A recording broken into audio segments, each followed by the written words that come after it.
एक बहुत अमीर आदमी ने एक भिखारी से पूछा, तुम तो इतने हट्टे कट्टे हो फिर भी भीख क्यों मांग रहे हो? भिखारी बोला, साहब मेरे पास महीनों से कोई काम धंधा नहीं है, अगर आप मुझे नौकरी दें तो मैं भीख मांगना छोड़ दूंगा।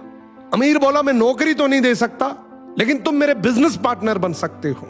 मेरे पास एक चावल का प्लांट है, तुम चावल बाजार में सप्लाई करो और मुनाफा महीने के अंत में बांटेंगे। भिखारी ने कहा, लेकिन कैसे बांटेंगे? क्या मैं 20% लूंगा और आप 80%?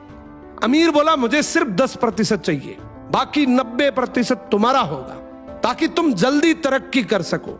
भिखारी ने जोरों से काम शुरू कर दिया। उम्दा चावल और सस्ते दामों से उसकी बिक्री बहुत बढ़ गई और उसे खूब मुनाफा हुआ।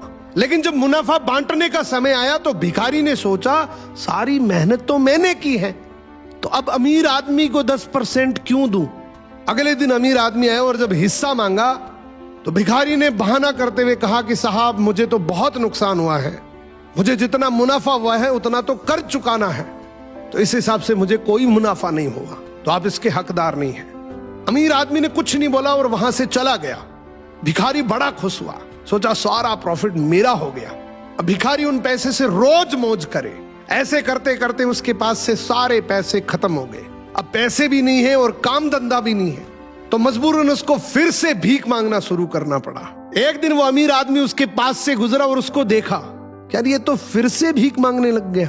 अमीर आदमी ने एक बहुत अच्छी बात बोली कि इस दुनिया में गरीब और अमीर आदमी जो होता है ना, उसमें सबसे बड़ा डिफरेंस होता है उसकी सोच का।